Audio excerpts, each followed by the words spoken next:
Hi guys, welcome to my channel. My name is Monica and this is Moni's Cozy Home. In today's video, we're going to be organizing, cleaning, and decorating my bedroom for Halloween and fall. I do work from home. My office is currently located in my bedroom. I did do a little bit of simple decor about 2 weeks ago. Since it is in my bedroom, I like to do a very simple yet very neutral Halloween decor. So if you're new to my channel, welcome. I invite you to hit the subscribe button down below to join my little YouTube family. And if you're a returning viewer, welcome back. I'm super excited to have you guys here today, and I hope you guys enjoyed today's video. Thank you.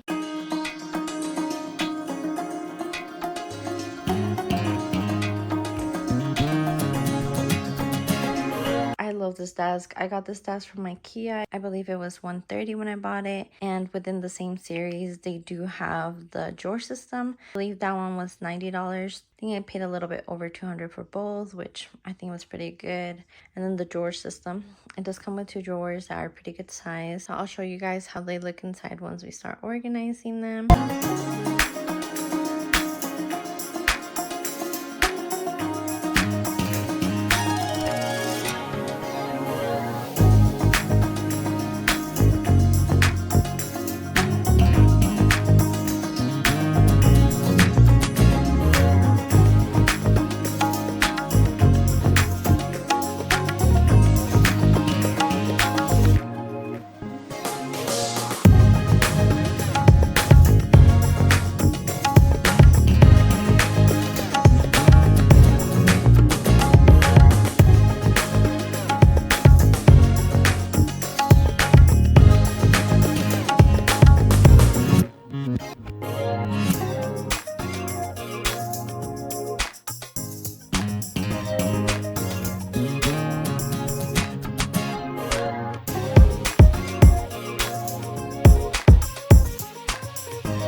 Just one drawer for my workspace and my work supplies, and then the rest of the drawers I do use for makeup. I have a little bit of an obsession with makeup.